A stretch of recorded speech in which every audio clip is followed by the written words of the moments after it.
I think I found one again. Right. Hello, everyone. Welcome to another Professionally Unprofessional podcast, and it's the Game Awards that won again. Woo! Have Two you in 1 week. How lucky of you, how or unlucky, depending on your preference. have you guys?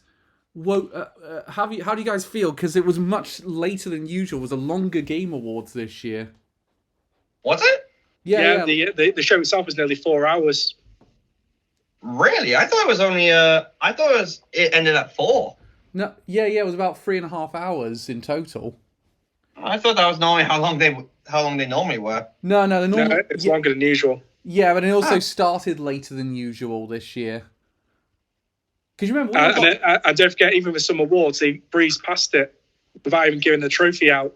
Yeah, they did with quite a few of them. Yeah, that's They normally do every year. I'm just gonna say thank God they didn't breeze past the important ones like they did in 2019. yeah. There was Like seriously, they just went past best performance like it was nothing. Shall we? Well, look, we're not going to spend. We're on a bit of a clock, so we don't have enough time to really go through every single minutia detail. But we will go through as much as possible. We're going to start with talking about the awards themselves. Again, we're not going to go through every single category and what we thought. Because that we did one already on that, and you can probably triangulate the results with what we said in that podcast. So go back and watch our reaction to the nominations for that one. We're just going to be reacting to the winners. So we're just going to talk about who won big on the night, game of the year, and where we felt some weird choices were made. So the big winners on the night, well, the Game of the Year and big winner on the nights were It Takes Two won Game of the Year. We'll discuss that in a minute. But it was the highest. It did tie for most number of awards with Forza Horizon 5. Both received. That would get so many votes. Yeah. Get so many awards. To me, that says, why wasn't Forza Horizon 5 up for Game of the Year? Because it seemed to dominate any category it was in. I mean, I remember 2019, Disco Elysium won a ton of awards, but that wasn't up for Game of the Year. That was a mistake too, I think, to be honest. Yeah. How do you guys feel about the fact that not only was there not too many multiple winners, but in fact, there's the only games to win multiple awards were It Takes Two, Forza Horizon 5, Deathloop, Final Fantasy 14, and Kenna Bridge of Spirits. I'm quite happy that it's kind of spread out, really.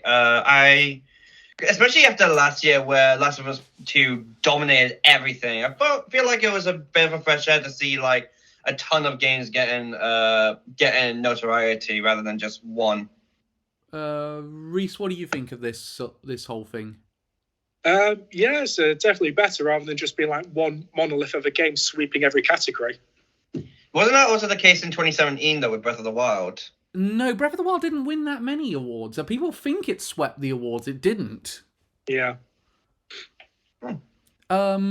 The one of the things that did surprise, there was a couple of things that surprised me because I went in with my sort of dour expression of I think this will be how it's going to go and I'm getting myself prepped for the worst now, was the two big winners on the night would be Life is Strange, True Colors, and Deathloop. And Life is Strange only took one award and Deathloop took 2. Yeah, I was going to say with Life is Strange, it was pretty much it was the winner of the category that we hadn't heard any other games in. Yeah, that's. I did not see Life is Strange winning that many. It was only nominated for 2 awards, if I remember.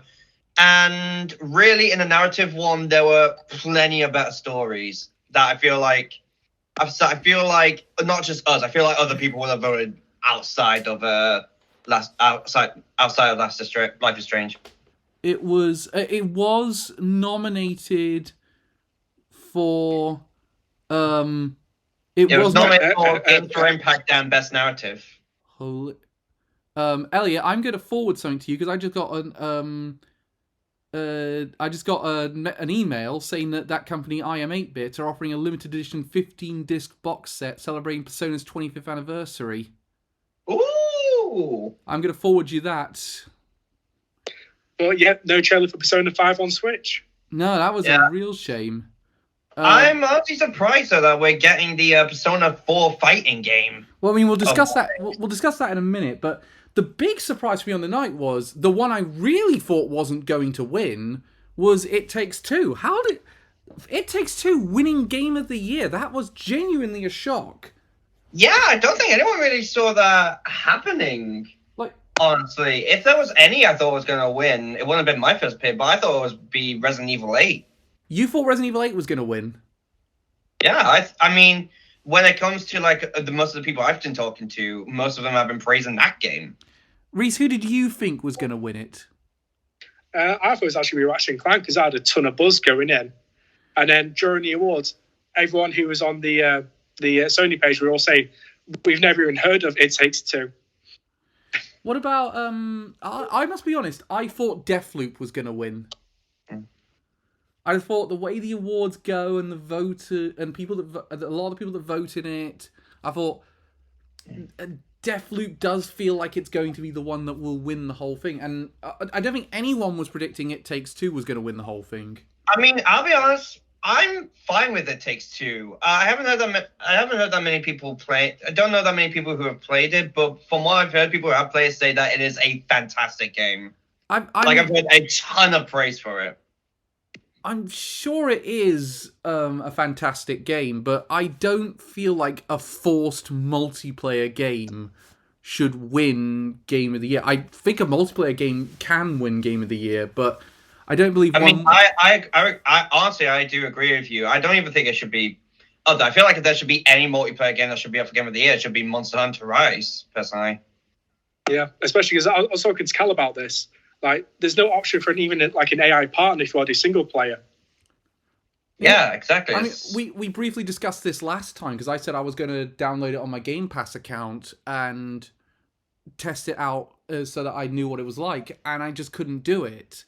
At the very least, they should have done something like At the very least, they could have done something like Triforce Heroes did, like you could swap between the two. Yeah, I think we made that comparison as well in our last one as well. I don't think there's much to say about the awards. I actually think I think the highlight of my night in terms of the awards giving out was Metroid Dread picking up best action adventure. Yeah, that's definitely one. I'm very happy that game won. Though, I'll be honest, I would have been perfectly fine if any of the games in that category won. It was the one they got at the most rate. It was a perfect choice for me. Another big surprise for me was Nier Replicant winning soundtrack. That doesn't surprise me too much. It is a very good soundtrack.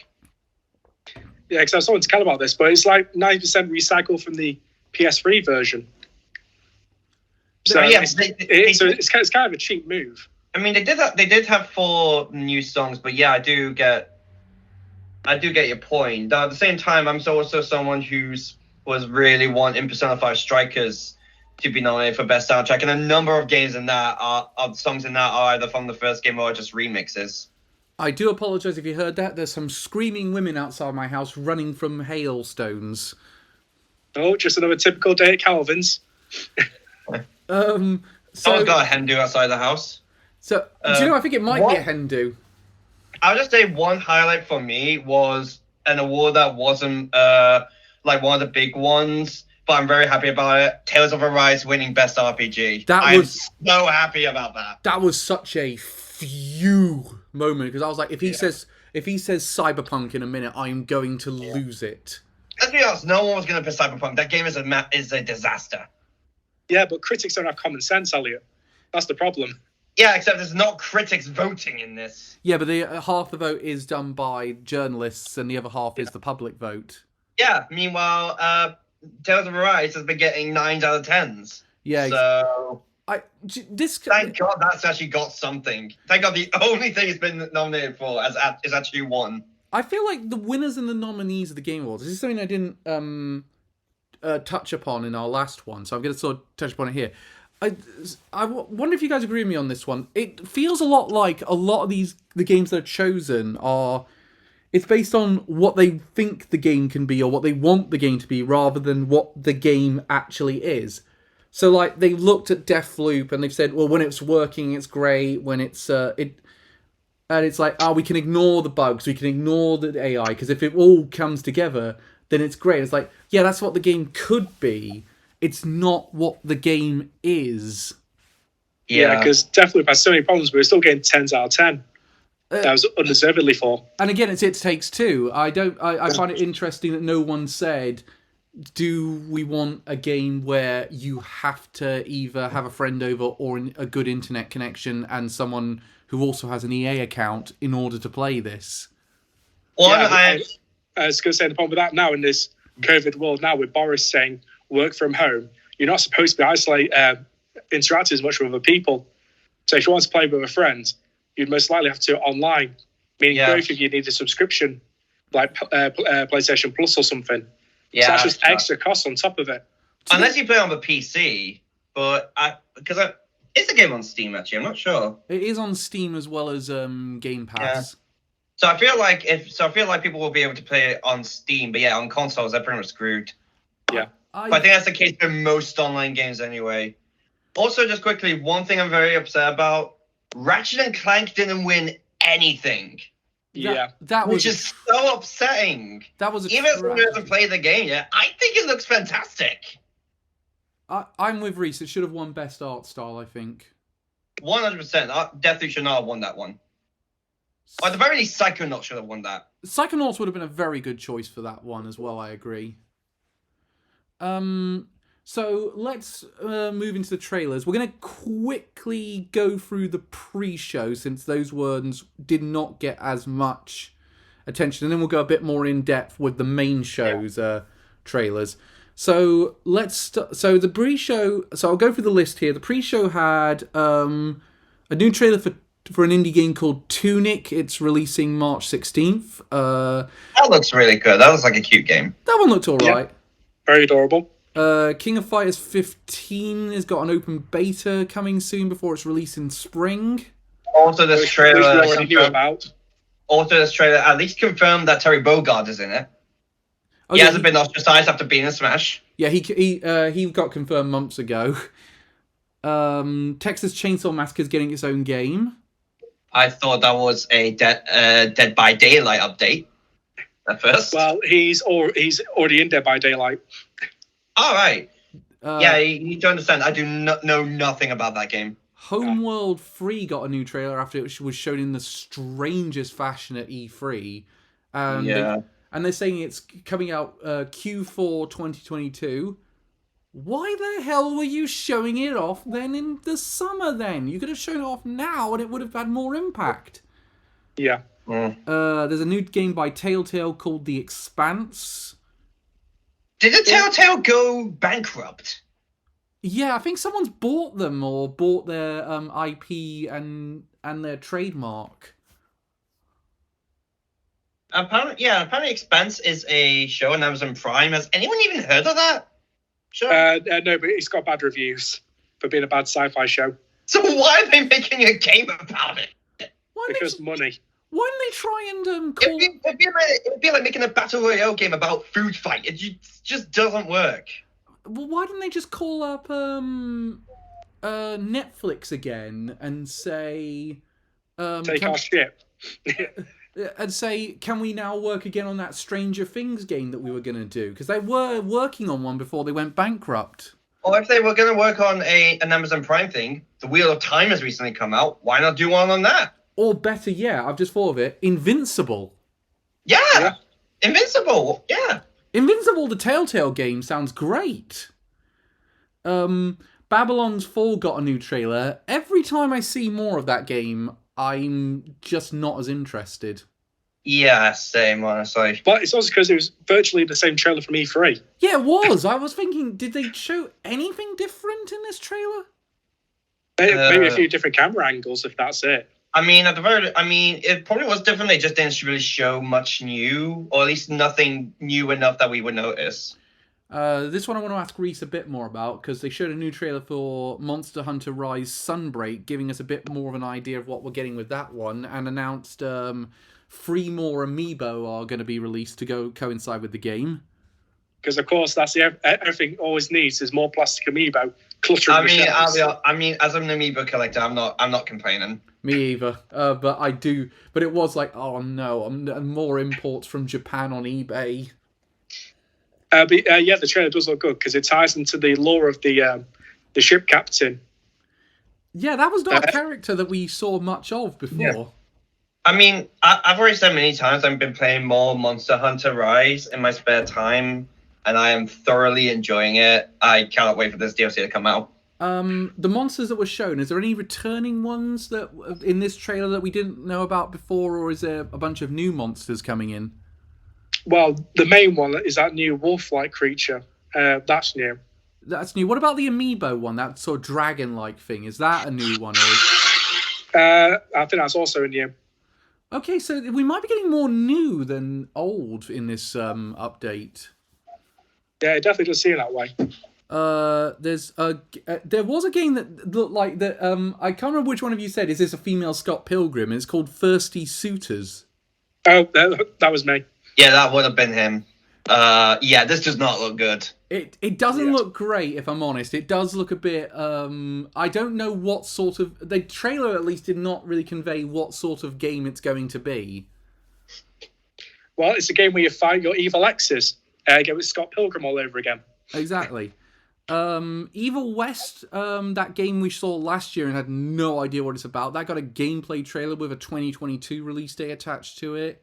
It looks like Call of Juarez meets zombies. Yeah, that is. Yeah. That does not look like it's made for me. No. This one, on the other hand, this was one of the highlight of the pre-show for me. It's a game called Have a Nice Death. Oh, that was adorable, the little Grim Reaper. Oh, I love this one. I'm actually really excited for it. It looks really good. It looks very Hollow Knight in nature. Yeah, but with that chibi style. Yeah, we haven't seen much of it, but I'm pretty certain it's going to be a roguelike. Well, we're going to be able to try it out sooner than we like. It's not releasing. We haven't got a release date, but it is coming onto Steam Early Access in March. So, I'll probably wait for the full release, if I'm honest. See, I normally do that, but I really liked playing Ender Lilies in Early Access, so I think I might take a chance on this one. All right. Then they had Planet of Lana, which, I mean, that looks oh, hi, Star Wars! Yeah. Is it just Tatooine, Jim? This is just Tatooine. It does look a bit like that, yeah. Next, and the final thing of the pre-show was the announcement of Persona 4 Arena Ultimax getting released on PlayStation 4, Switch, and Steam. Yeah, this is an odd one. I'll be honest, when I saw this, I was first thinking, cool. Why not release Persona 4 on modern consoles? Yeah, I thought that was a strange choice. I mean, it's cool. It's cool we have it. It's cool we have this. I'm glad we have a spin-off game for Persona 4, but I don't have the actual Persona 4. Well, also, it's not just Persona 4. This is like a really old game that also brings in like the Persona 3 cast as well. And it's just been ported all the way forwards. Because this game's been at Evo for years. So it's not even that new. This does make me wonder, is Persona 5 Arena even on the cards? Because I don't believe that out of the 7 projects that have been made for this for the 25th anniversary, and we're assuming that this is one of those 7. Yeah. I don't think Persona 5 Arena is on the cards. I feel like they're going to want to do something different. In other words, come on, Persona Cut! But the thing about it is, though, I'm with you. I don't think they do 2 Arena games in this whole thing. And also, we know one of those is Persona 6. Yeah. So I'm still praying to God that one of them is at least one of the Persona games coming over to Switch. When do you think we see Persona 6 now? Oh, not for a long time. I don't think I have a feeling it's going to be like a 24 release date, honestly. Yeah, in my opinion, we'll probably see it next time we see Elder Scrolls 6. Okay, but Is that far off? I'm going to say the reveal trailer will be at either the Tokyo Game Show or it'll be next year's Game Awards. Yeah, I have a feeling that maybe we'll get a teaser, like when they eventually do their Persona presentation, like just saying, "Oh, Persona 6 is in development," like they did with Persona 5. But I'm not really expecting any like gameplay or character reveals for a good while. No, I agree. I think it's going to be a very slow burner of a reveal. So we then just before we move on, I've just looked up. Persona 4 Arena originally came out 1st of March 2012. It's nearly 10 years old. And I think a lot of people were saying, well, why isn't there an a lot of people are saying, why isn't there an Xbox version of this update coming? And the reason is because Arena is still backwards compatible with the current Xbox consoles. Yeah, because Arena did come out PS3, Xbox 360, and arcade. It's going to be cool. Okay, so first trailer was one that Jeff Keighley's really been hinting at. He showed a gameplay trailer for Hellblade 2. Yeah, I mean, this is we've known this game has been in the works for a good while now. So it's cool that we're finally seeing something come from it. It does look like the shift to Unreal Engine 5 was a smart choice. Oh, definitely. Yeah, seriously, this game looks gorgeous. And it's to be fair, they were saying it's staggering how much this is actual gameplay. But my thought process when I saw that was, this doesn't look like that as revolutionary as you're making it out to be. I do think you could have got this with, say, the last God of War game. Yeah, most of this, I'll be honest, feels less like gameplay and more like we're watching a long cutscene. Because like the only real piece of gameplay I could tell we had was where Senua was throwing the spears and running away from the giant. That big, yeah. So, what do you guys think of the look of? So, Hellblade 2, it looks really good, in my opinion. I don't know about you guys. I think it looks really good, but I'm not sure if it's gonna. And it's obviously gonna play amazing because the last game played amazing. So, are you guys excited for Hellblade 2 after this? I mean, I'm interested. I still haven't played Senua's Sacrifice, but it's on my game. I haven't downloaded it on Game Pass. I'm looking forward to playing it. So yeah, I'm looking forward to playing this one. Seems like it's gonna be good. Reese, have you ever I like really dark games. Reese, have you played Hellblade? No, I've not. So this is my first major look at it, which is a sequel. Yeah, and it does look good. It is available. The first one is available on Switch, weirdly. Yeah, considering how graphically intense it is. Yeah, they did a very good job natively porting it to the Switch. Let's see. Oh, that was another. Next. The next one is a Star Wars Eclipse. Star Wars Eclipse was next, and what is this game? I have no idea. Honestly, when I saw the guys banging on the drums, my first thought was honestly Elden Ring. I thought it was Dune for a bit. Yeah, it's pretty hard to glimpse just what this game could be because it was like all a CGI trailer, but you didn't see any hints of gameplay. So Something that does make me a bit nervous as well is that a lot of the things that we saw in it are like Episode 1 related stuff. Well, it's because it's set in the new Disney High Republic era, which was 200 years before Phantom Menace. Huh. So it's sort of between Old Republic and the prequel trilogy. Well, in New Disney canon, the Old Republic doesn't exist. Oh, yeah, that's so stupid. It's just the High Republic now. Yeah, as I said, I don't consider Disney Star Wars a canon. I just see it as an alternate universe. Same. Why is it? And this is why did they then commission a remake of Knights of the Old Republic then?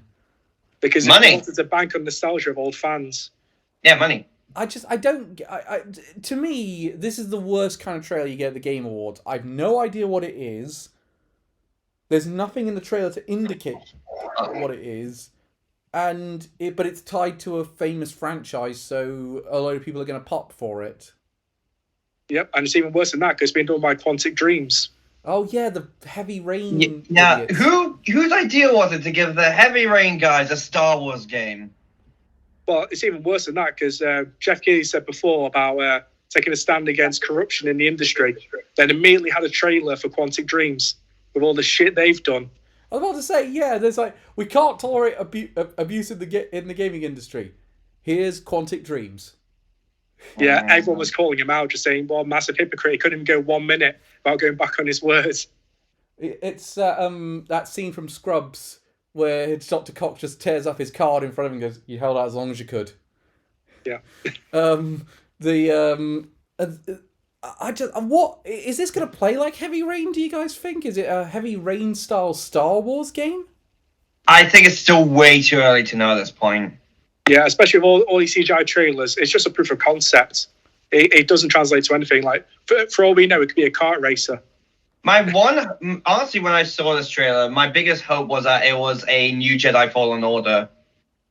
Because I remember that game being really good. Same, and I'd heard a lot of rumblings from podcasts and stuff that Jedi Fallen Order 2 it was in the works and might be at this thing. Yeah, well, it still is in the works, apparently. Yeah, it is. Because even the dev team has said, we're working on something, we can't show it yet, though. Yeah, well, maybe they're saving it for E3 or something. Yeah, but EA doesn't go to E3, so if they'd have to license it out to someone else, maybe it will show up in the Microsoft show.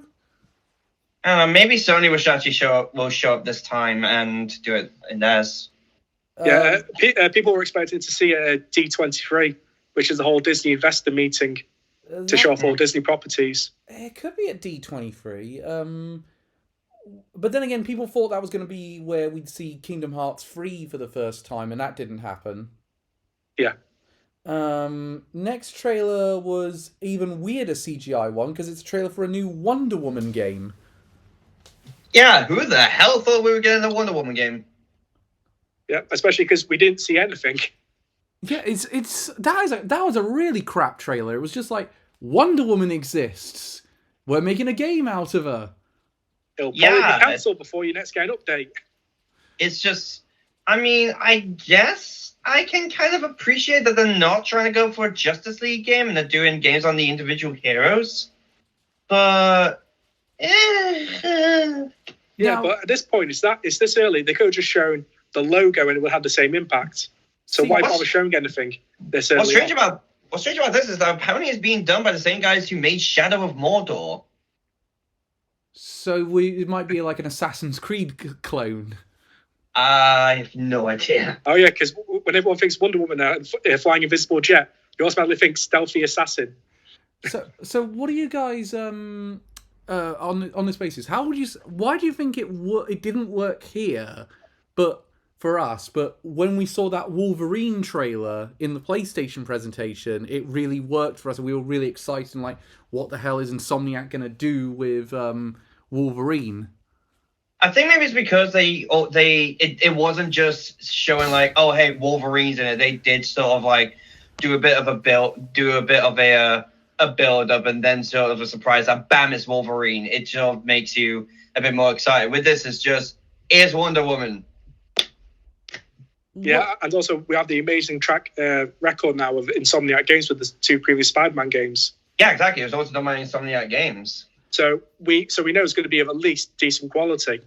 Whereas this Wonder Woman, it could be anything. Yeah, I think that's a good point. And also, I feel with Wolverine, they gave us a bit more of an indicator of what sort of time range we can expect to play that game. Yeah. Next trailer was one which I was going into the show, I'd heard about this game was likely to appear. I knew Elliot was going to love it, so I said, there's something for you to look forward to, but I'm going to keep it under my hat. And it was a trailer... What hat? Metaphorical, Reese. And it's... Alan Wake 2, baby! Yeah, and I was like, I as soon as I heard about it, I was like, because I was listening to Nate the Hates podcast, and both him and Jeff Grubb were saying, definitely Alan Wake 2 is at the Game Awards. I'm like, should I? I've got to keep... God, this is a highlight for me. Elliot is gonna lose his shit. I really did. The thing is, like, it's so funny when I was watching the trailer. It was just my excitement building up more and more and more. Because when I first heard the voiceover, I was just like, I recognize that voice. Is it? No, it can't be. Then it just like when we went down the street and it just changed to day, I just looked around, that's DFS decorations.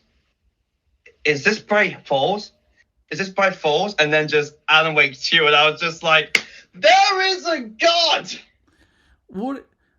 We've already sort of talked a bit about our history of Alan Wake, because we talked about when Alan Wake Remastered got announced in that PlayStation presentation. Reese, what are your thoughts on Alan Wake 2?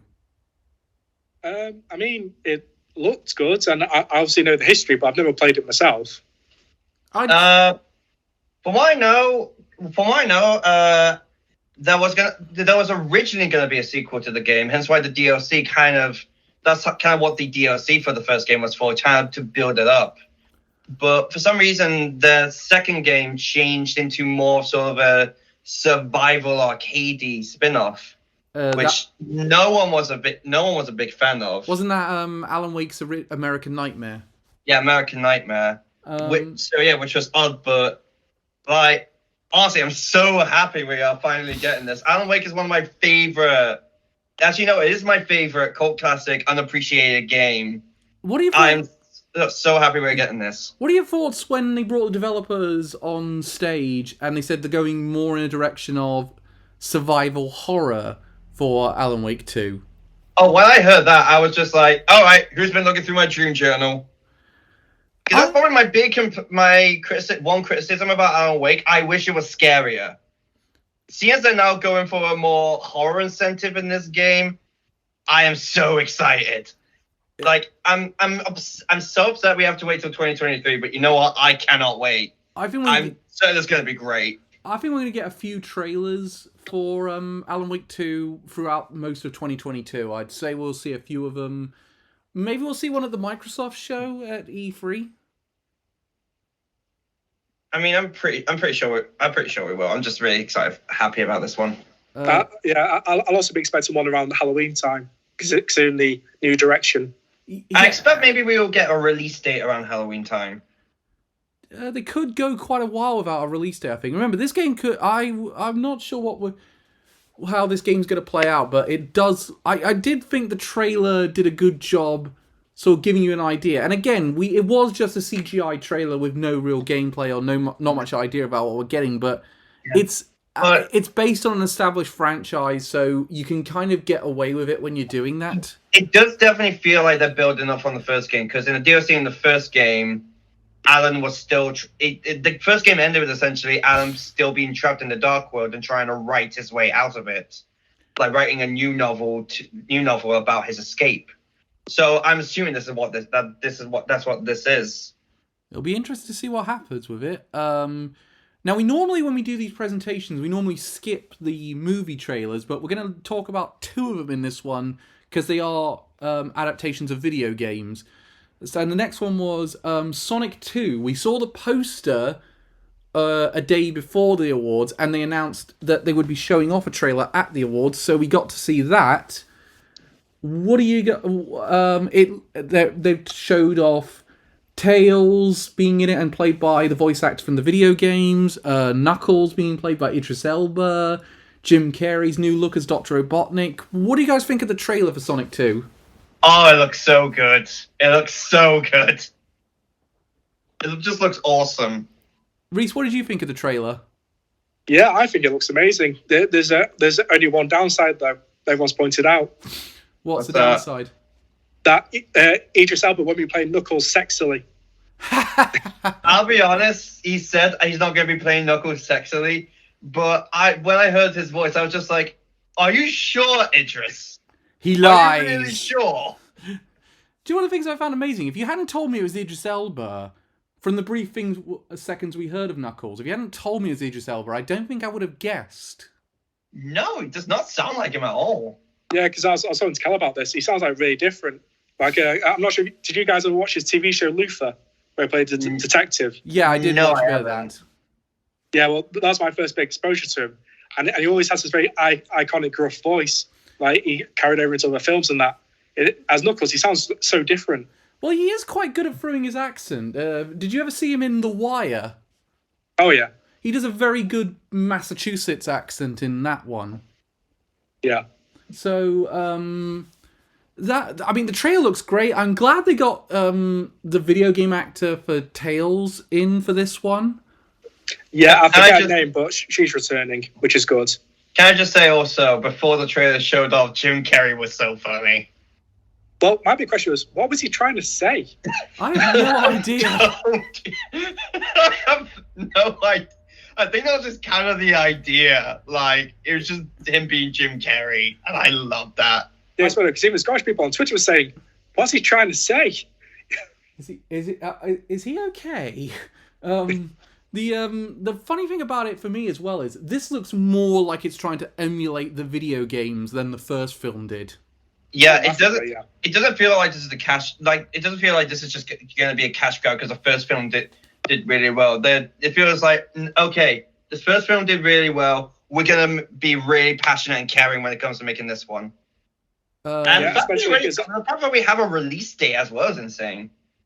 Yeah, I was going to say, I'm not sure if you guys noticed, but they even used the video game sound effects in the trailer. Yeah, I saw that. Yeah, I noticed that. Oh. Yeah, so you will to the ring effect and the spin dash. Yeah. I do love the step 1, taunt him a lot. Step 2, I have no idea. That's just Sonic in general, though. And a fun fact people pointed out about the tornado. You know the numbers on the tail of the plane, 761. Oh, I'm quite good at my Sonic references, but I'm not sure about that one. Well, that was Sonic's originally stated top speed. 761 miles an hour. Yes. I remember that's what it was stated as. He was stated he could go 761 miles an hour. Yes. It was only through the new comics and that they made it faster than light. So we're all dead excited for it. It will probably be. I think we'll be combining it with the final the Heaven's Feel Heaven's Feel film for our April episode of Anime Amigos. Well, of course, because they're so similar, aren't they? But we did the first Sonic film on the show. I feel like we should do the second one as well. I mean, also you say that, but we also do Dragon Quest My Hero in that same video, and I would say again, what the fuck was that ending? We don't talk about that one, Elliot. It's confined to history. It's just annoying because the rest of the film was really good up until that point. Then there was a trailer for Horizon Forbidden West. Yep, still looks great and dead atmospheric. I would be so more excited for this game if it wasn't coming out a week before Elden Ring. Yeah. Still looks great. I still can't play it. It will. I mean, I'm looking forward to it, but I also feel like this trailer didn't really tell us much that we didn't already know. Yeah, it's mostly just showing off like the new arrows and that, I think, and the mechanics. Yeah, I think it's a bit like. So it was quite light on plot details. I think it's a bit like the last Metroid Dread one that we got. It showed off a couple new things, but not really that much new that we didn't see like online. Then there was one of the things where I thought, how did it take this long for this to get announced? Final Fantasy VII Remake comes to PC with the integrated DLC. Yep. But it's games. Square, come here. Come here. Why is this an Epic Game Store exclusive?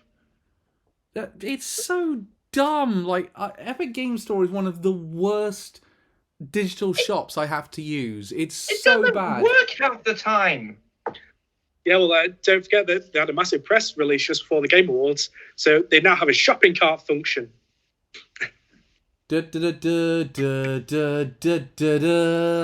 great! It's bad enough that Alan Wake 2 is coming to that. Never mind that I have to. Then now, this is exclusive to it. That's so annoying. I hate that. That being said, also the other thing about this trailer is they gave away so many spoilers in it. They probably thought, well, a lot of people will probably have had time to play it now. So maybe we can just show all this stuff. Yeah, fun fact. Not that many people have a PS5. Yep. Yes, and also you can't do the excuse of it coming out of the original one coming out last year, because you showed off a lot of spoilers for the Integrate DLC, because including the fact that they are making well, I had to say to Reese this is what it is, but they kind of made Dirge of Cerberus canon in this remake's universe. Yep. So that I thought, wow, thanks for giving that away for people now. Next trailer was a trailer for the new Destiny 2 update, The Witch Queen. It comes out in February. I'm still not asked. I'm not a big Destiny fan. What about you, Elliot? Destiny is one of those games I really want to get. I would like to get into, but it's one of those games. But you also need to play for hours and hours and hours. It's just time I'm not willing to put in. But I'm happy that we do have this for people who do really like Destiny, especially considering that it's Bungie's 30th anniversary. Yeah, I thought that was nice as a celebration for Bungie's 30th anniversary, because whatever you think of them, they have made a massive impact on the industry. Oh Yeah, absolutely. Then there was a cool one. The Silent Hill creator came out to say he's working on this new game called Sliverhead. Yeah, Splitterhead, sorry. Yeah, when I heard like a new game from the director of Silent Hill, I had my hopes up. I thought we were getting the announcement of a new Silent Hill game. No, I think he's left Konami now. Yeah, that doesn't surprise me. But no. We will get an announcement of a new Silent Hill game soon.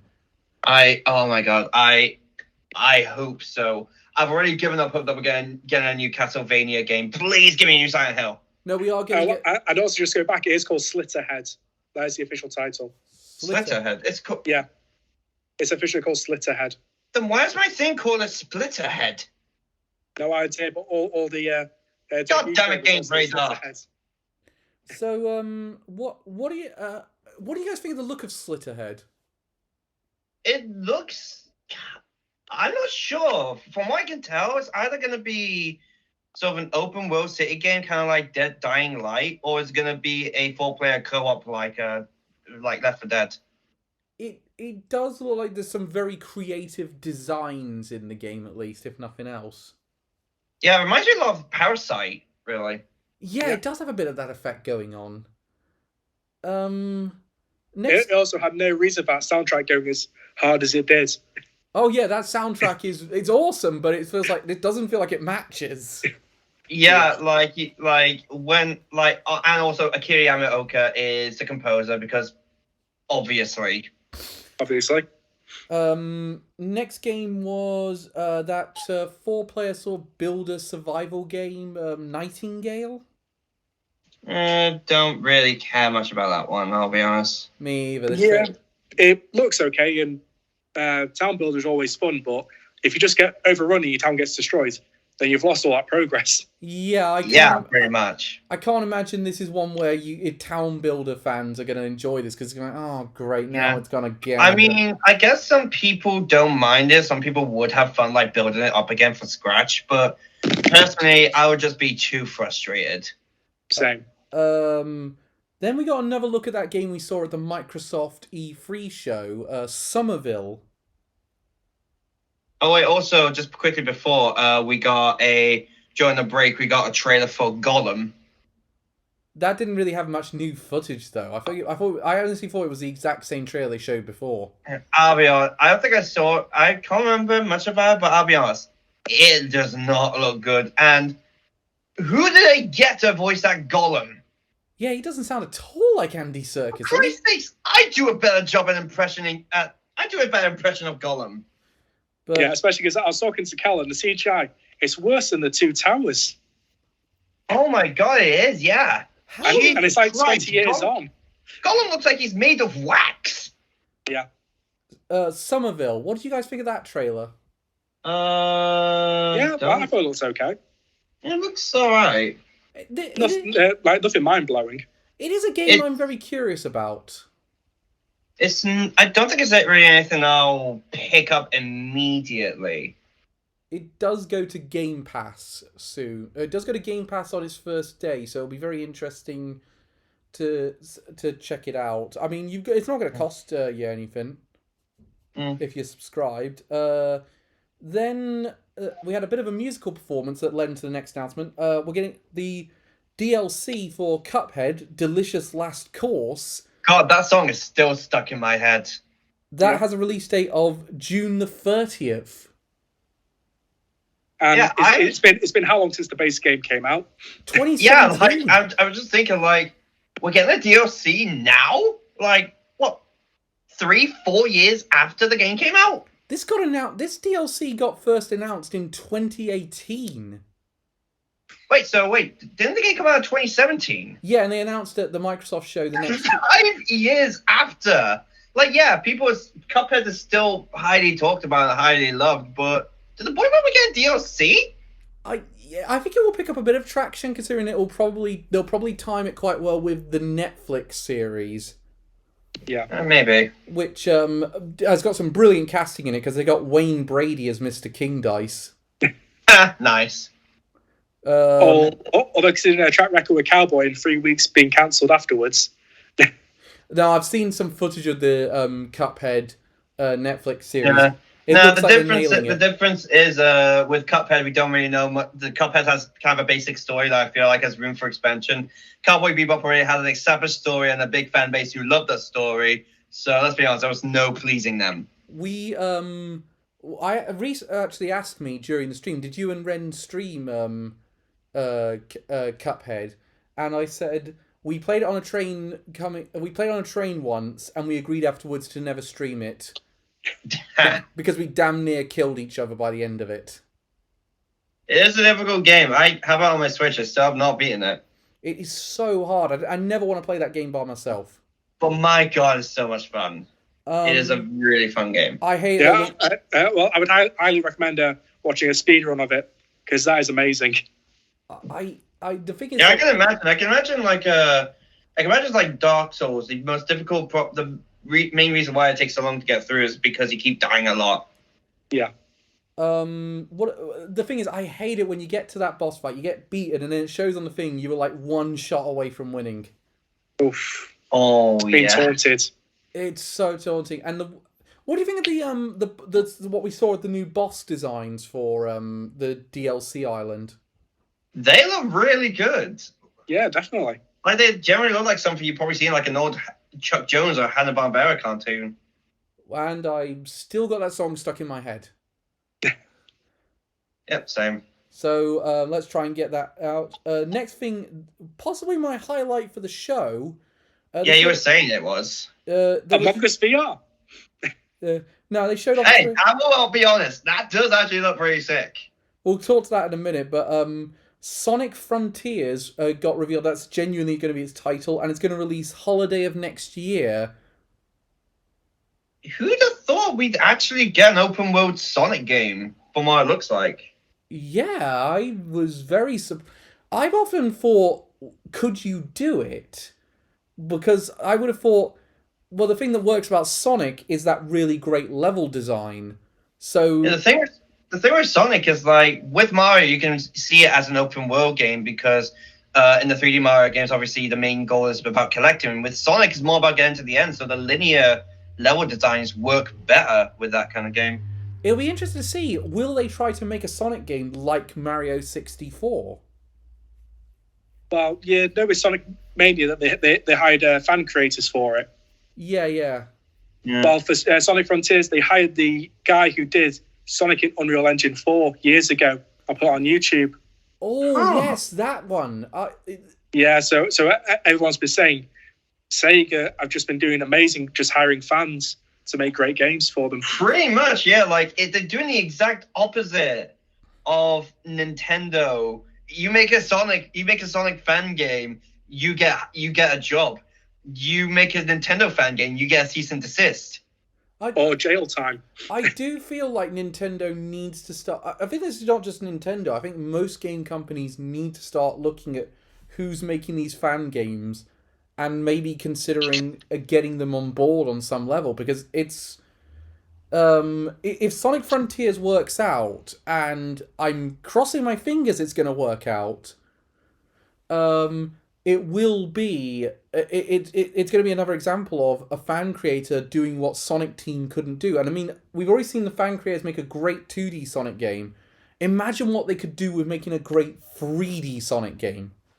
I mean, from the few bits we've looked, it certainly looks interesting. Like, what's surprising is that we haven't seen any sign of like Tails or Eggman or like any of the normal Sonic characters.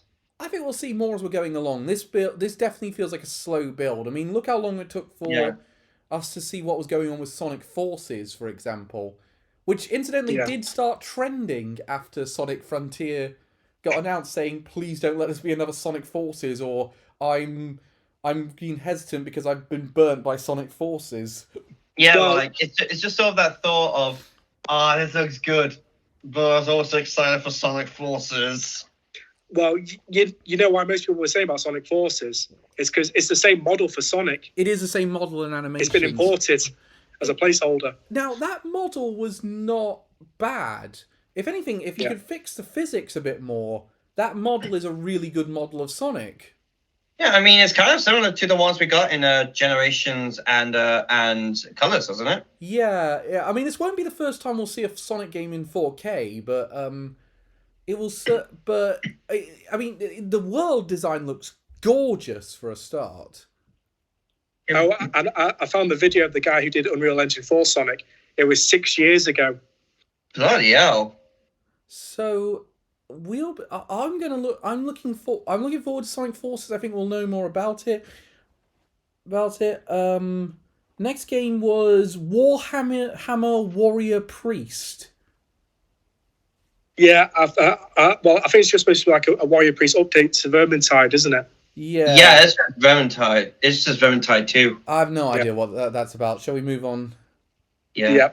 But this one, this is the game for the PlayStation presentation that we all like the look of. Got a new trailer. Tachia, the Caledonian inspired inspired game. Yeah, and this looks pretty much. My thoughts on this is just the same as I was in the PlayStation presentation. It looks lovely. It looks like a really nice game. Definitely. They didn't show much new, except they showed a bit more of the gameplay and the sort of mechanics that you're going to be doing in the game. Like, I like the fact that it showed that you can sort of possess inanimate objects and use them. That's really cool. I really like this idea. Well, didn't they show that in the PlayStation Showcase and you can possess other stuff? Yeah, but they show you can possess animals. I don't think they show you can possess things like the lantern, for example. Yeah, no, Elliot's correct on that one. They didn't show that off. I do think you can definitely see the Super Mario Odyssey influences all over this one. You can see the Mario Odyssey and Breath of the Wild influence, really. What? But again, this is influence done right because it does look unique with its new art style and enemy design. Yeah, just it legitimately looks like a really cute and good game that I'm really looking forward to, actually. Okay. It did get a sort of release date of spring. I think this is a pickup for me. I really want to play this. Just fingers crossed it doesn't come out around the same time as Kirby does. Yeah. Oh yeah, no. In that case, Kirby's got all my attention. I think it's got all of our attention. Next game. Well, except for me, who knows? I might still be playing Elden Ring. Next, they had a true trailer for Suicide Squad Killed the Justice League, with that with a not very funny bit where the Amanda Waller actor came on stage and tried to stop them showing the classified footage. Oh, that was so cringy. It's like, oh no. Yeah, that's just you're trying too hard. Okay, just show us the game. Yeah, the game though. The game looks good. It looks like a lot of fun. I wasn't sold on this one, to be honest. This did not sell me, to be honest. I mean, I'll be honest. The main reason why I think it looks fun is just because it gave me a lot of Guardians of the Galaxy vibes with sort of the gameplay and whatnot. It looks. Yeah, that's the point I was going to make. It looks like Guardians in just one central location in that city, rather than go from level to level. I mean, as I said, I'm looking forward to it. I think it looks pretty good, pretty fun. I will say though, one thing I really don't like about it, Harley Quinn's design. I don't like this design of Harley Quinn. Yeah, I feel like they should have gone more with the movie's design. I agree. So I don't know.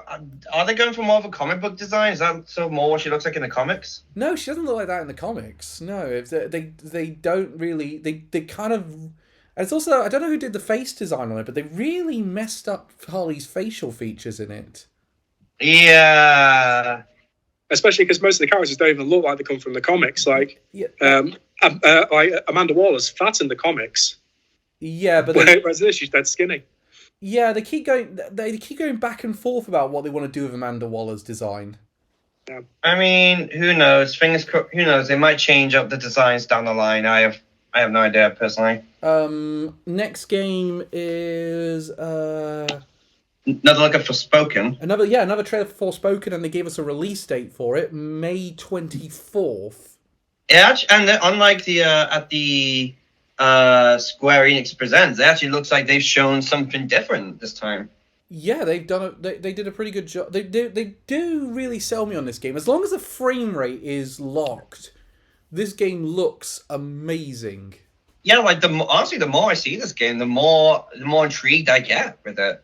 Especially because this was like the first showing of dialogue with NPCs, wasn't it? Yeah, it was. It does look like this is definitely a real passion project from Square Enix, I think. It does definitely feel like that, yeah. So, what do you? I think I'm going to pick up Forspoken. I mean, if I'm able to get a PS5 in time, then yeah, I will. I think it's coming to PC as well. Oh, brilliant! Yeah, definitely. What about you, Reese? Yeah, I'll pick up to review it because it does look interesting. So just being like an almost isekai-like game. It is pretty much Square Enix's take on the isekai. Then we had a trailer for a new Warhammer 4000 game, Space Marines 2.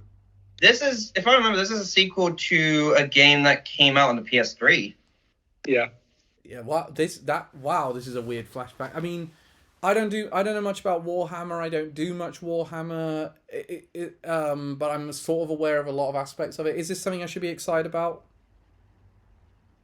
Well, I don't have much experience either, but according to fans, they were excited about the trailer because they managed to get the Space Marines done well. Yeah, from what I've heard, the first Space Marine game was pretty good. So yeah, I don't mind. I think it'll be cool.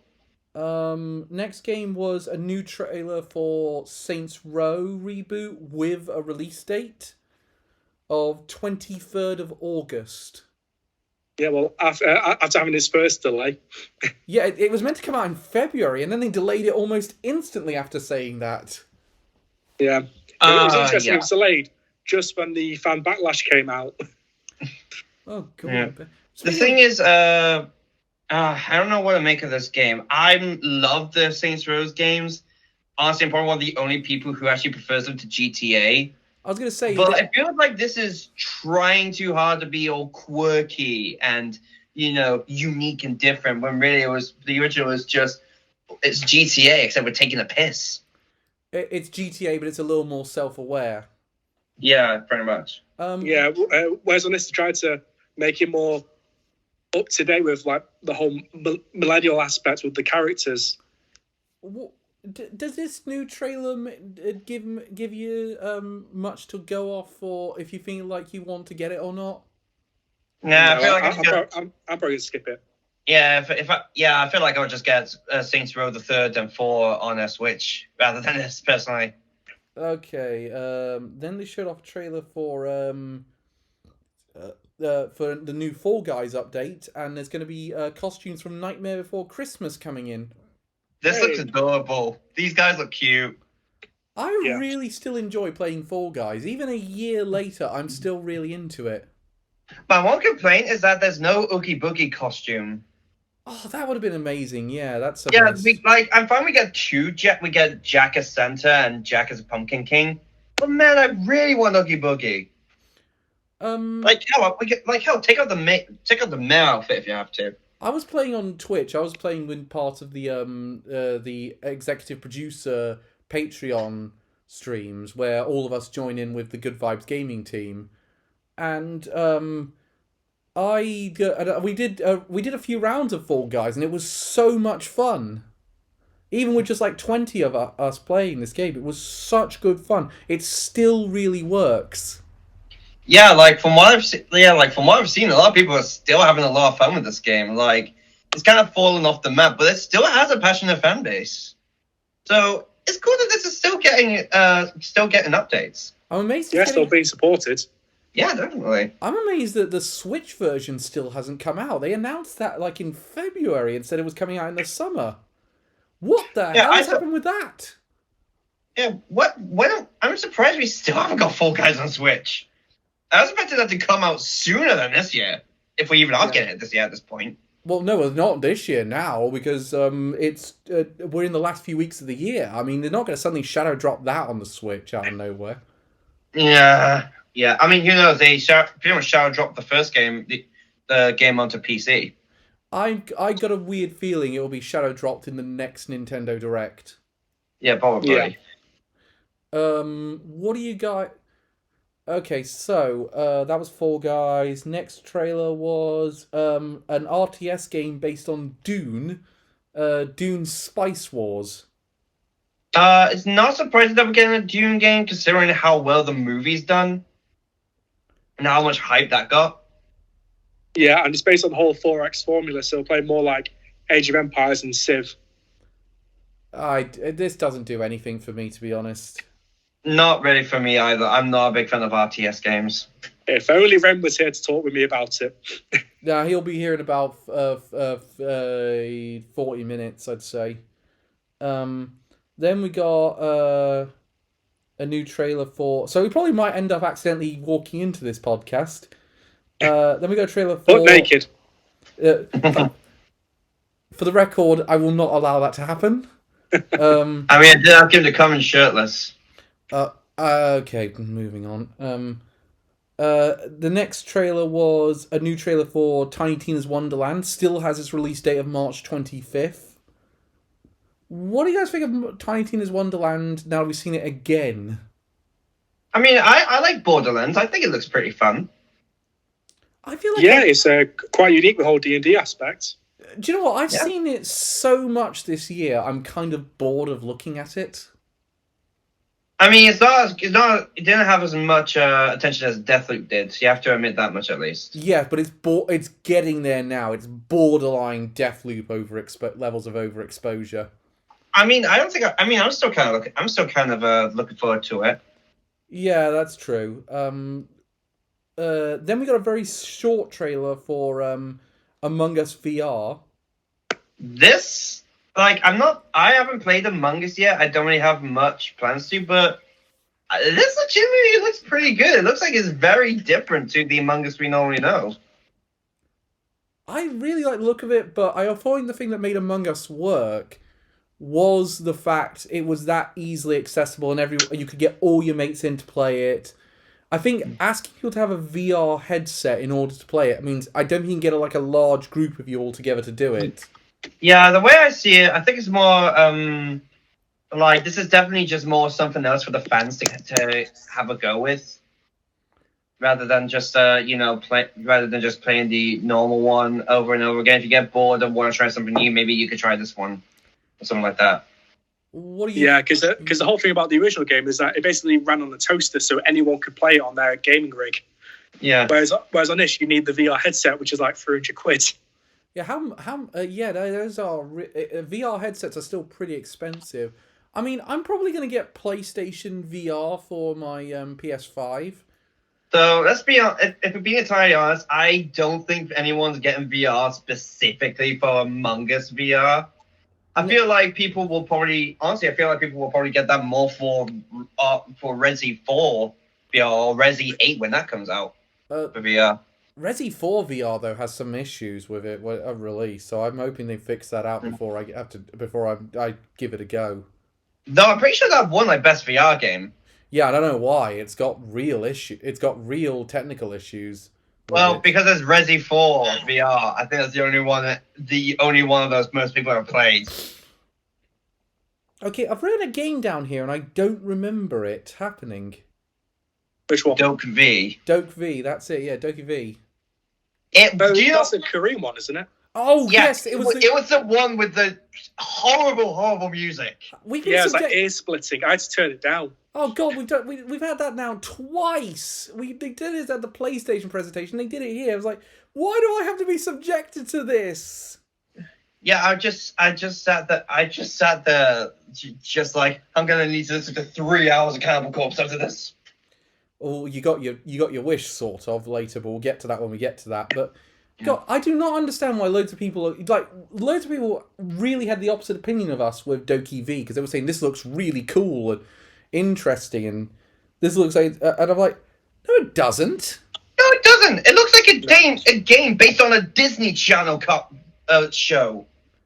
Definitely, it just looks very simplistic. The contrast is way too high because my eyes were burning from the brightness of the colours. Oh god, yeah, no, this is the contrast on some of the colours in this thing. There is such a thing as too bright. Yeah. Seriously, I'm looking for the reason I'm looking forward to that game coming out is I never have to look at it again afterwards. Yeah, right. Well, you say that, just wait until all the songs are uploaded on YouTube and go viral. Next, they showed a new character trailer for Genshin Impact.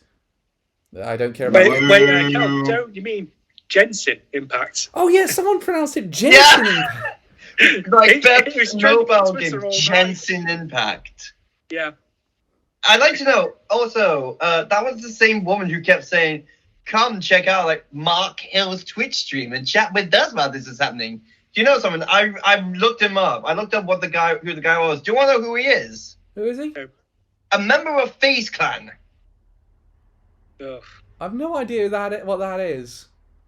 You don't know what FaZe Clan is? No.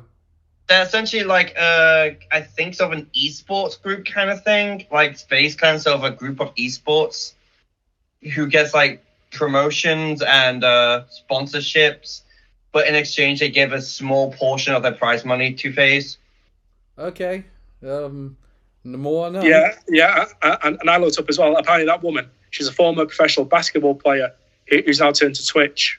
Oh yes, because when people think of the Game Awards, the first thing will be the balls of the basket. Here's the thing, though. If they wanted to get a famous Twitch streamer on there, why don't they get some of the AEW or NXT wrestlers? Because that at least has some of a nerdy crossover with it. I mean, they had that NXT with League of Legends crossover. Speaking of streamers, just quickly, Dream winning Best Content Creator. Oh my god, what that the was hell rigged. was that?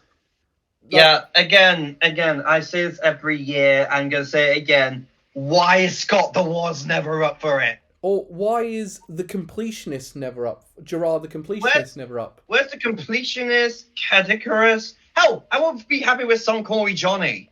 Here's the thing. Definitely Some Call Me Johnny. He's fantastic. Here's the thing.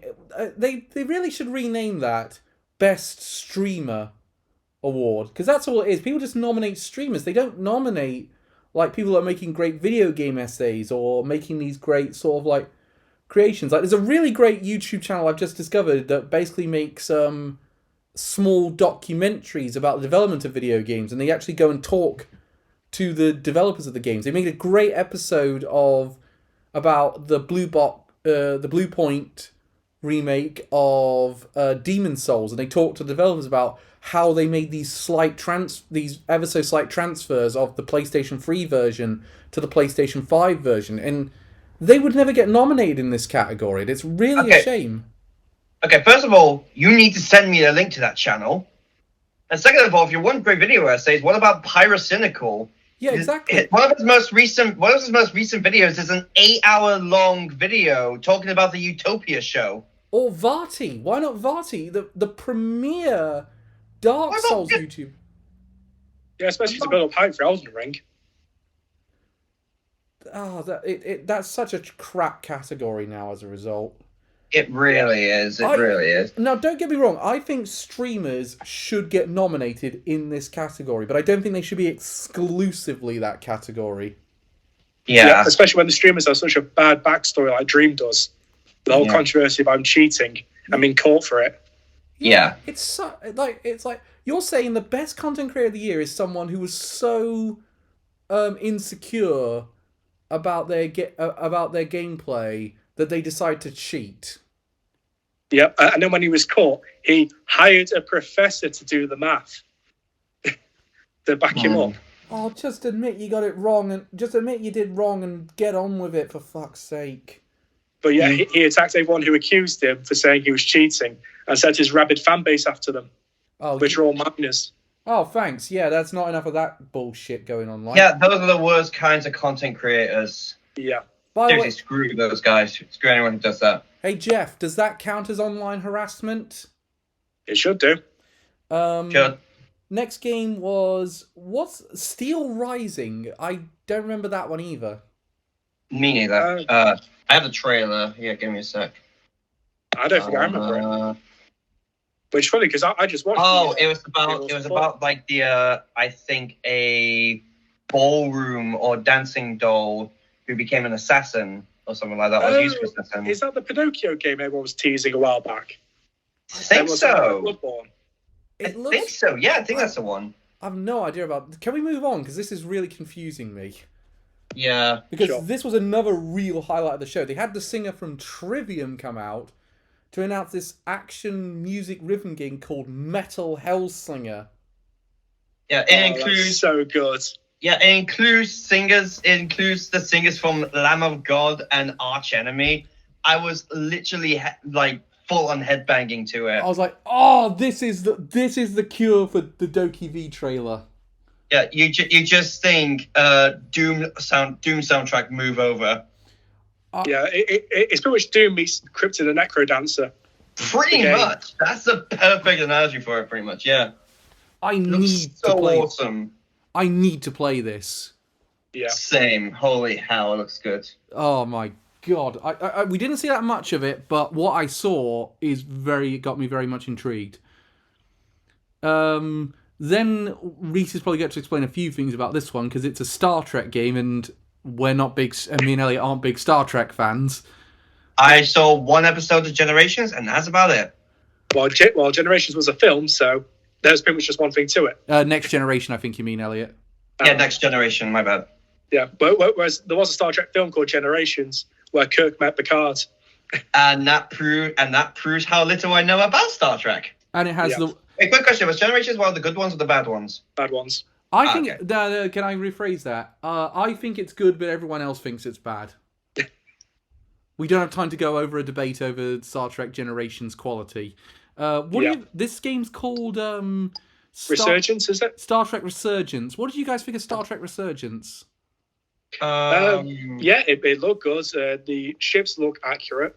Like I originally thought it was a Miranda class, but it looks different now. Elliot, what do you think of it? Looks all right. I don't know. As I said, I'm not a Trekkie. I have pretty much no knowledge on this. I'm gonna. Do you know what's weird? The only thing I'm gonna say about this one, because this did not look like it appealed to me. The guy, whoever they hired to play Spock, he does not sound like Leonard Nimoy. No, he does not. Oh, and I've looked up as well. The dev team is called Dramatic Labs, and it's the former Telltale staff. Right, so it could be like a Telltale Star Trek game, maybe? Which we did see in the trailer where she was talking to an admiral and she had 2 dialogue boxes to choose from. I mean, maybe. So I'm thinking it's going to be more like a narrative-based game like Guardians was. Where throughout the story you get given dialogue options. Star Trek certainly would suit that kind of thing, because Star Trek is not very action-heavy as a concept of a sci-fi. Everyone just thinks that because they've seen the films where they have sort of J.J. Abrams. With the reboots. Yeah, where they sort of have to put that in. But Star Trek is a lot more about things like diplomacy and discovery. It's much more of a political drama than it is sort of an action film.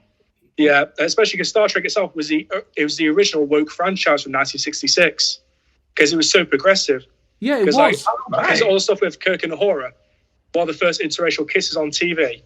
And don't forget, it was during the height of the Cold War as well. Yeah, so America and Russia were at throats, but they had Chekhov as a prominent member on the bridge crew.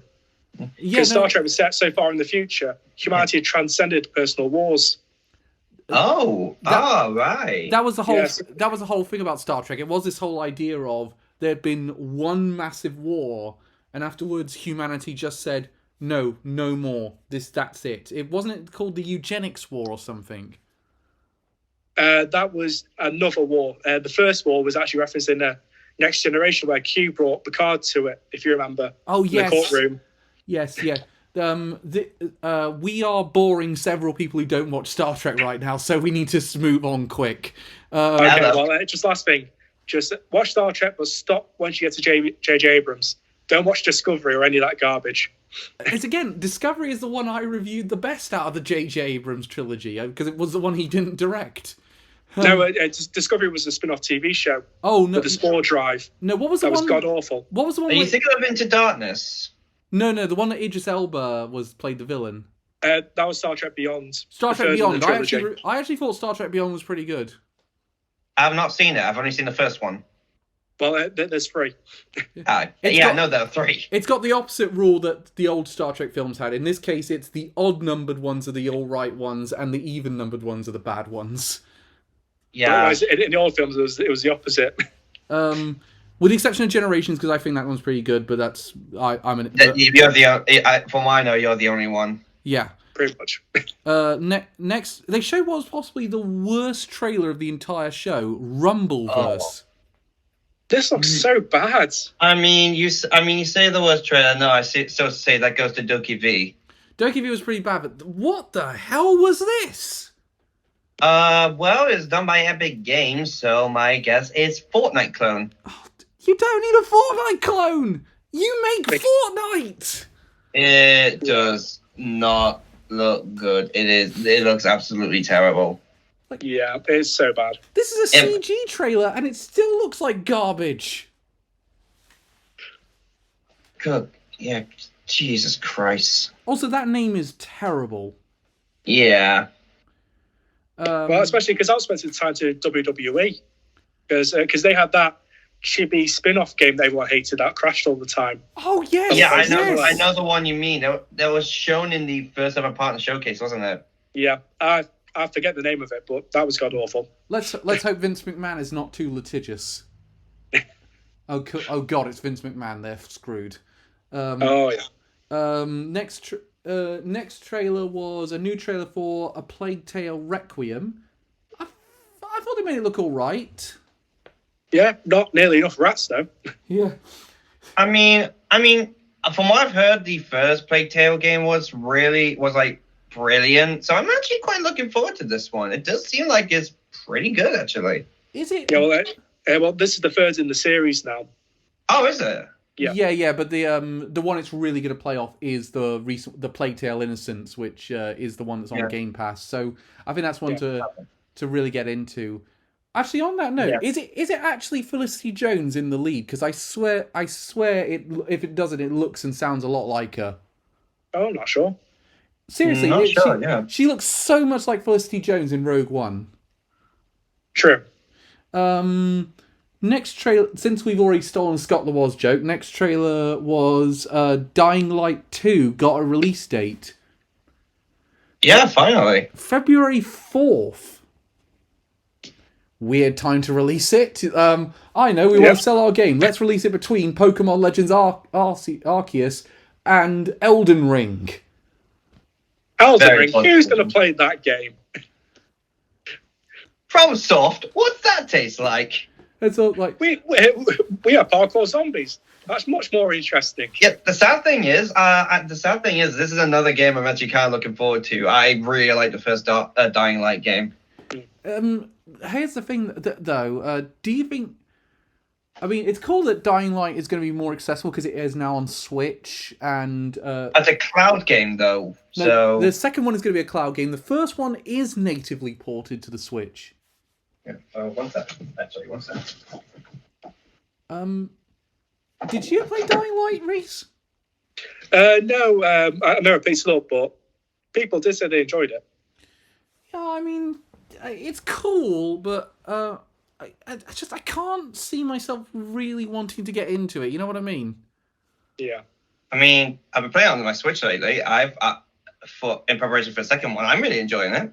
Here's the thing, Elliot, though. Are you going to get the second one as a cloud game on the Switch, or are you going to just get it a native version on, like, your PC? Oh, obviously PC. Yeah, I was going to say, if you really... That's the whole... Again, if I'm borrowing from Scott the Woz, if you feel like you don't really own digital games, how are you going to feel with cloud games where you really don't own it? Or to quote him when he was talking about Hitman 3 and Control... If you really care about these games, you already have them on another console. Yeah, if I'm going to play Dying Light, I'm going to want to play it on my Xbox where I can have it in 4K. At least when the HDMI cable in the back of it decides it wants to display 4K. Especially doesn't help that apparently the Kingdom Hearts games are coming out on cloud. Yep. Incidentally, something's gone wrong with... I don't know if it's my Xbox in particular, but the weird thing is, sometimes I turn it on and it refuses to recognise that my monitor can display 4K, and it says, no, you got to stay down at 640p. Really? Yeah, I have to unplug the HDMI cable and plug it back in before it recognises that it's a 4K monitor. You try swapping the cables? I did, yeah. It happens with multiple cables, so I'm assuming it's an Xbox issue.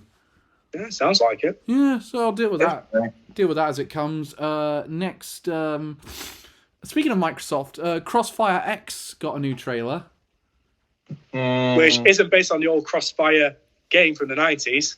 I don't care much for this thing. I don't know about you two. Yeah, me neither. Do you care much for it, Reese? No, not particularly.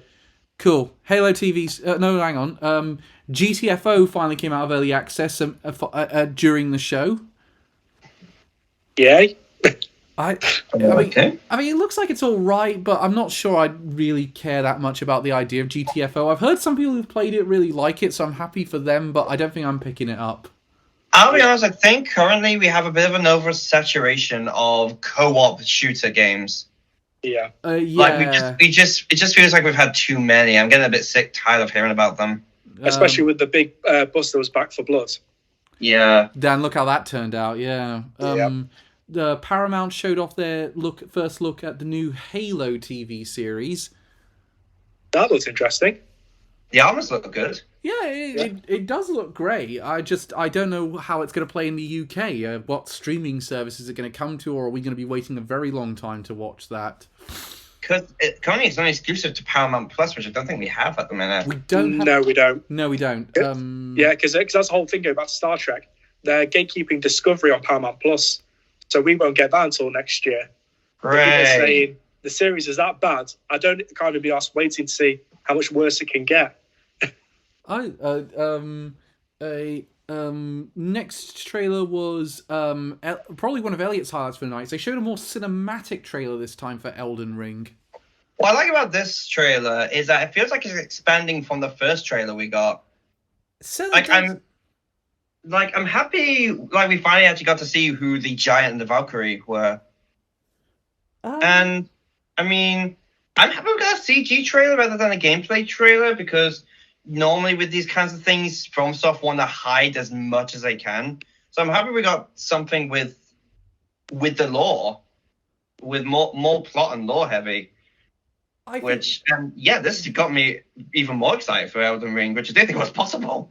Yeah, I think they needed that, considering we've had so much look at the gameplay recently. I think they need to show us what this world is going to be about and what the story is going to be about. Yeah, I'm telling you, dude, February cannot come soon enough. Reese, I'm so excited for this game. Reese, the non-Souls-like player of the four of us, I should say, if we're including Ren. How do you feel about this look at Elden Ring? Yeah, it does look good. I was keeping up with the closed beta, which you guys weren't a thing. No, I haven't been, but that's by choice, because I want to go into the game as blind as possible. And I would have joined the online beta. The problem is it was console exclusive, not PC. Yeah, and to get a code off eBay, you're looking about over $1,000. Yeah, so there was no way I was doing that. Yeah, they were saying, it was like, I am not about to fight tons of players to get access to this. I can wait till February. Yeah. Yeah, but from what I've heard, everyone say it is a fantastic game. I seriously cannot wait to get my hands on it. Yeah, if they're right, this one is going to be a game changer. Yeah, I honestly, considering from what I've heard, I have a feeling this might be better than Bloodborne. I mean, it'll be amazing if it does. I like the new systems. I was a bit concerned when we had that first gameplay look that are they taking away too much of what makes From Software games really good? But that being said, from what I've heard from the beta people, they haven't. They've done a very good job of bringing that open world style game and working it with the From Soft formula. Yeah, when I saw the gameplay trailer, yeah, they added a bunch of things in, but I'm used to From Soft adding a bunch of stuff in, and normally when they do, it never detracts from the experience. If anything, it always improves it. I mean, because with the open beta, they did put a ton of new systems in, and for no spoilers, they do look amazing. I'm seriously looking forward to this one. Yeah. Next trailer, Jeff Keighley really built this up, but I don't know why, because this did not appeal to me at all. Arc Raiders. Yeah, just another CGI trailer mess of people versus machines. There was some gameplay. There was some gameplay shown in it, but it doesn't look that interesting. It's another co-op shooter, and it's free to play as well. Oh, so you know what that means? Microtransactions of the ass. Well, at this point, it's not even microtransactions; it's macro transaction because they're that massive. Yeah. Like the amount you spend. Like, I really like Halo Infinite's multiplayer. I've been playing it. I'm really enjoying my time with it. But some of the macro transactions in it are really expensive. Halo Infinite, the full game has come out now, hasn't it? Yeah, it has. I played a bit of the campaign yesterday. Any good? Yeah, it's really good. Oh wow, nice. Like just adding a grappling hook just adds so much to the game. I would play it, but I haven't really played any of the other ones. I'm gonna play through the Master Chief Collection before doing that. You're gonna have in terms of the campaign, it's gonna go downhill for you when you go to Halo 4 and 5. But yeah, I know Halo 4 is what I heard. Halo 4 is alright. Halo 5 is bad. Yeah, that's a good call. Unless you believe Ren's mate Joe on this one, who says is that the same guy who was giving? Is that the same Joe who was giving us advice on Dark Souls 3? Yes. Oh God. Was also the same guy who said Monster Hunter World had better exploration and movement than Rise did? Yes, he did. Why are you friends with that guy? Because he's for some reason he's one of the few people who play Halo with us, and he's always in the Civ group, so it made sense at the time. It was out of convenience. Mm. But I remember he did say he thought Halo 5 was a fine game. It was just fanboys being annoying. No, I mean, from what I've heard, Halo 5 just detracts from so puts Master Chief more on the side, which you cannot do in Halo. Master Chief is pretty much the face of Halo. And there's some gameplay issues as well with it. The multiplayer is not very good. Yeah, and don't forget, I even shared an article a while back when the backlash happened. The devs for that time, who were new to 5, didn't even know who the main character of Halo was. Yeah, I heard that, which is ridiculous. Yeah. So we're going a little off topic. How do you not know who the main character of Halo is? That's especially when you're working on the 5th game in the series. Yeah, that's like having a new creator of this next Zelda game think that the main character is Zelda, not Link. Yeah. Let's actually, that wouldn't be that weird of a game. Actually, I wouldn't mind a game where we played a bit of Zelda. Yeah. Well, we do have that. It's called Wand of Gamelon. Yeah. Oh yeah, shit, that exists. Next. Good old Phillips. Next game, the final game they showed off was they showed off with a new trailer for the movie, but they showed a trailer for that Unreal 5 engine experience that's just come out, Matrix Awakens. Yeah, which is more like a showcase demo than an actual game. Yeah. Seriously, there's nothing to it. Why was this the final thing? I think it's just a drum up hype for the film. I'm glad that they I didn't. would guess so. I'm glad they didn't use it as a way to get a Hollywood A-lister to give away Game of the Year, because Neil Druckmann ended up presenting it in the end.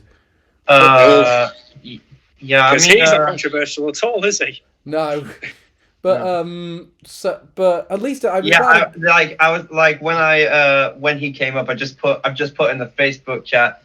Oh, hey, fun fact, your game's shit.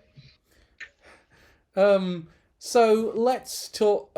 So I mean, I don't really have much to say about Matrix Awakens. I mean, I'm at this point where this is with the film as well. I'm at this point where any part of I am well past the Matrix at this point. I have no interest in it anymore. Yeah, and I mean, I watched it for the first time when I was like 10. I watched all the movies. I thought they were all brilliant then. Again, I was 10. You need to understand. And even then, I'm not really that bothered about the Matrix, if I'm entirely honest. Reese, what's your opinion on the Matrix? The whole thing about the Matrix, that the first one was groundbreaking in just film technology at the time.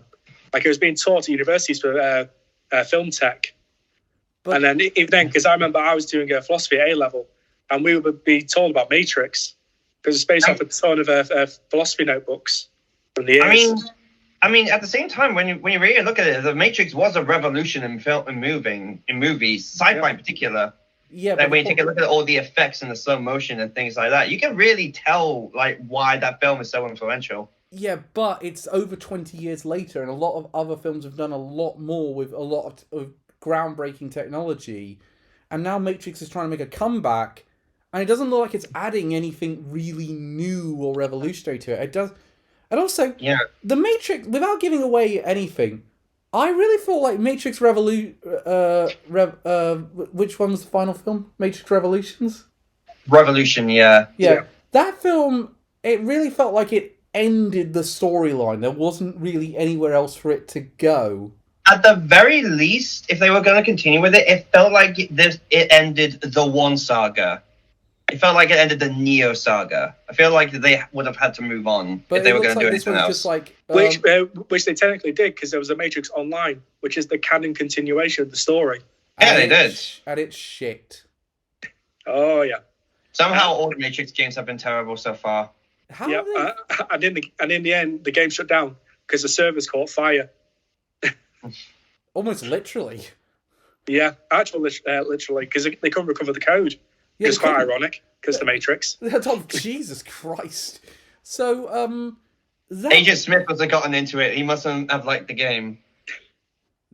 That's one of the. I really don't like bringing up Nostalgia Critic jokes because of what we now know about it, but I do like that one where it's just all the multiple Hugo Weaving saying, "I'm off to look silly in Lord of the Rings.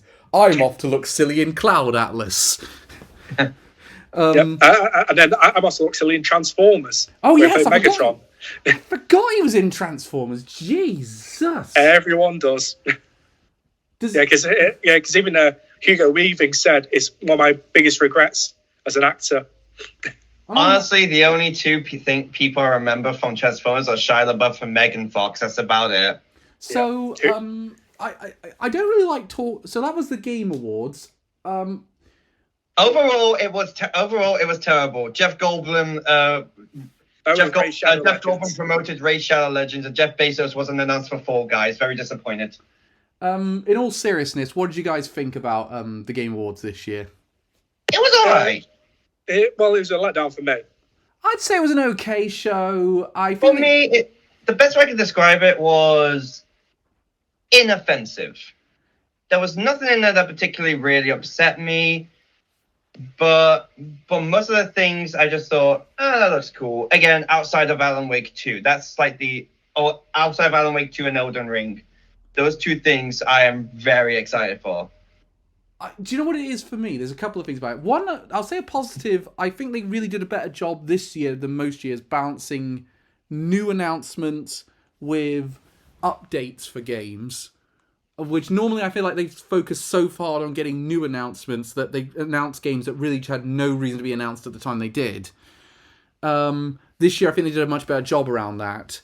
Yeah, I mean, they're not really that many. Most of the games that I think they announced are coming out in 22. The only one that got sort of a release year that isn't is Alan Wake. But the thing that also just said, did he put a year on Wonder Woman?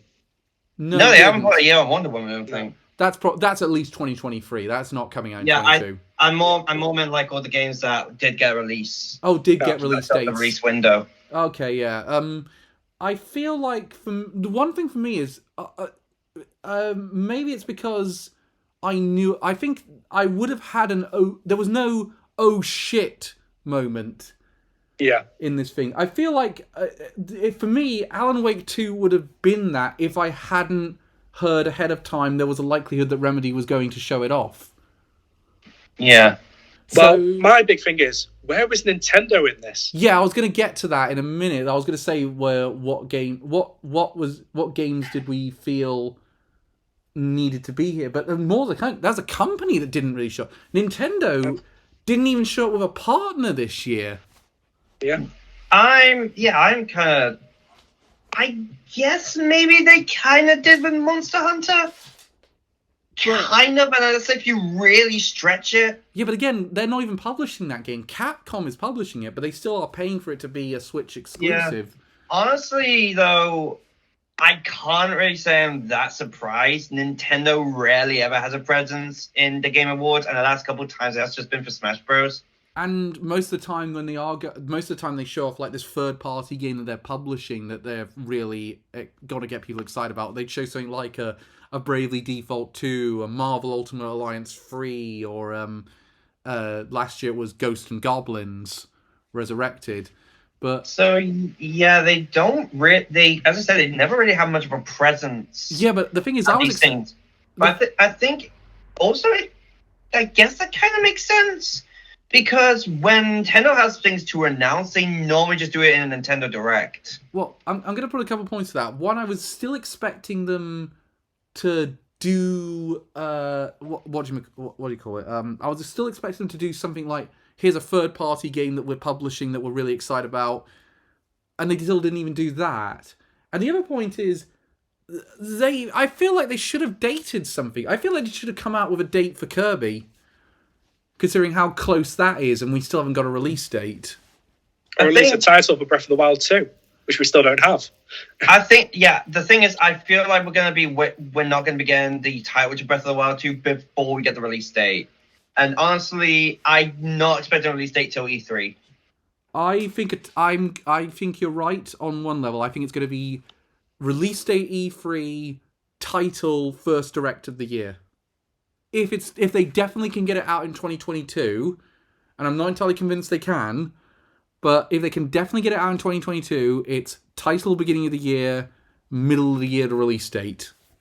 I mean, if I remember, when we first got Breath of the Wild, I don't think we even got the title for that game until we knew the release date for it. Ironically, the first release date. Ironically, it was the Game Awards where they told us the title. Yeah. But here's the thing about it. For me, though, it's kind of it's kind of strange to me that Nintendo's trying to still not really take advantage of the Game Awards. I mean, that being said, they did show that advert that said, "Here's what's coming up in 2022."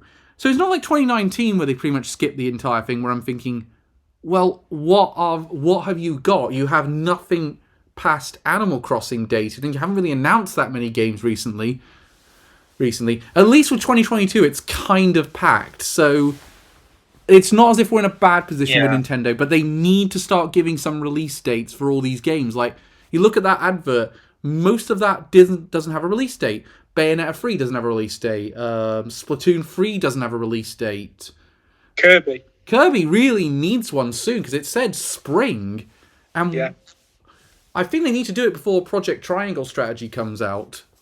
I feel like we're gonna get a February direct. We'll get the release date in that. I agree. January or February is when we find out when Kirby's coming out. I think Nintendo Direct is I think our other sort of presentations, Nintendo Direct, I think it kind of needs to happen in January, February now. I don't think they can skip one this year. if nothing else, they need to start using Twitter again and start dropping some release dates. If nothing else, the point is, they need to start giving us an idea of what the roadmap for Nintendo's looks like. I mean, they haven't been completely silent the last few days. This year it seems like they're getting back to speed with doing the Nintendo Direct. We got 3 this year. I can imagine they'll keep up with that, and we will have 3 or 4 directs in 2022. They haven't been completely silent. They did show off a trailer on the same day, on the day of the awards, for the Pokemon Legends Arceus, which showed off the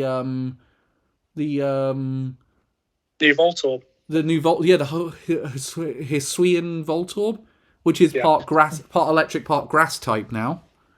Who thought that would happen? Well, it does make sense because there's no mechanical Pokeballs in this era. It's all apricorns. Oh, touche. Yeah. And they announced this morning that on the day that Paper Mario came to NSO Expansion Pass, that Banjo-Kazooie will be going to the Expansion Pass next month. Yeah, it's funny. I thought we began Majora's Mask before anything else. Yeah, I thought Majora's Mask would be the priority. I'm surprised at that one. I reckon, again, they're saving that for when they're talking about the sequel to Breath of the Wild. So, like, or when they're going to talk about Wind Waker and Twilight Princess coming to the Switch. It's like, Wind Waker, Twilight Princess coming. But in the meantime, we want to finish off the collection of 3D Zelda games on the Switch. Here's Majora's Mask coming to... Yeah. I've actually been thinking of, sort of the whole next, if we do get a Zelda collection, including Wind Waker and Twilight Princess. We will. Another thing I would really like in that is Four Swords Adventures. Like, have a GameCube collection. I think if there is going to be a Four Swords Adventures thing, I think they'll do an original Four Swords game for the Switch. I think I'd also prefer that. Yeah.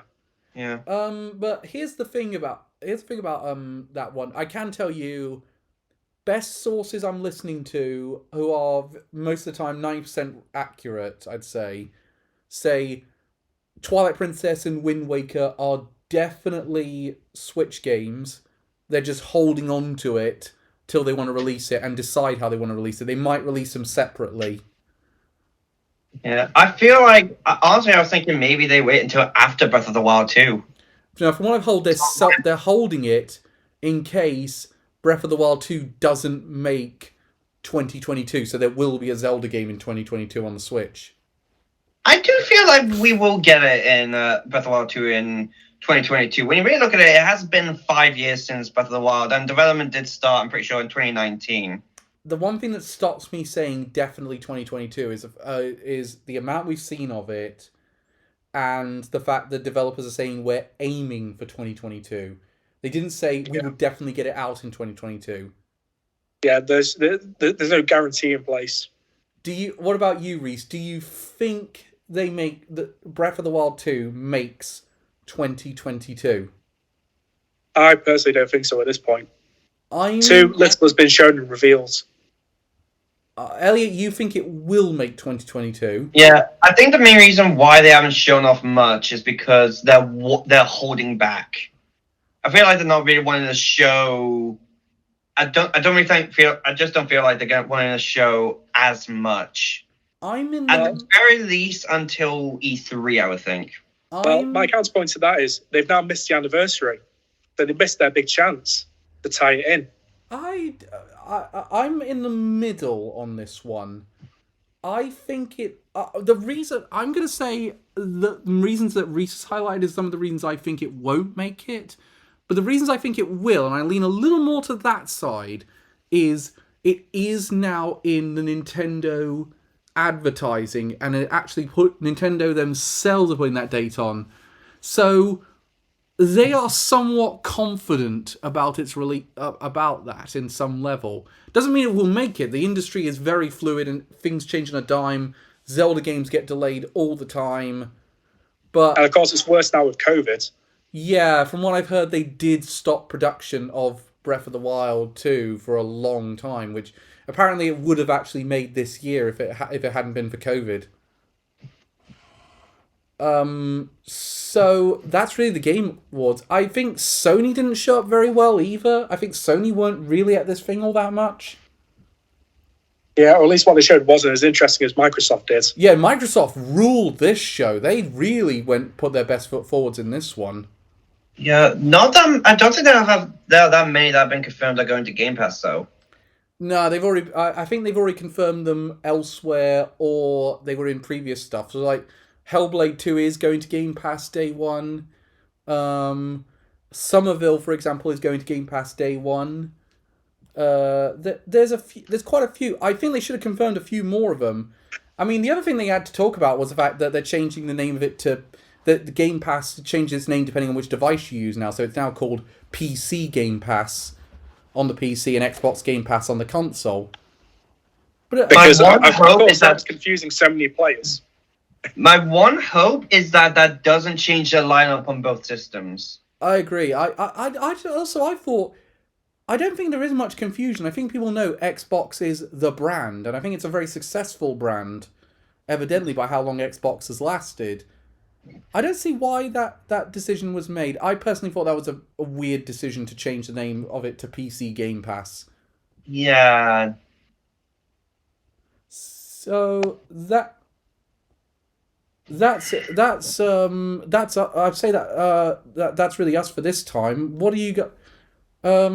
We're back in. We're back half an hour. well, we're back in a few. Well, this won't go online but until after the stream. So we are back properly next Friday with our final Anime Amigos, and the final time we're recording in our usual venue. Yeah, Oh. which is mad. Now that I End think of an about it, era. we've been doing it in there for nearly 5 years now. Yeah, it's gonna be quite a bittersweet one, I'd say. Yeah. And I'm also very happy because it's in there that I'll be able to do one last King's Game joke. And it's my best so far. And incidentally, we'll be... and after that, we're... outside of a couple of streams, we're pretty much off for the holidays. I feel like the next time we'll be doing another one of these will probably be when we do our own Game of the Year awards. Yeah, we are going to do that in January. We're gonna wait a couple of weeks in January to let us sort of like collect our thoughts on all the games we played throughout 2021, and then we'll give our awards out at that one. So we'll see you guys we'll see you guys on the road. Thank you very much for tuning in. Goodbye, folks. Goodbye. Take care, y'all.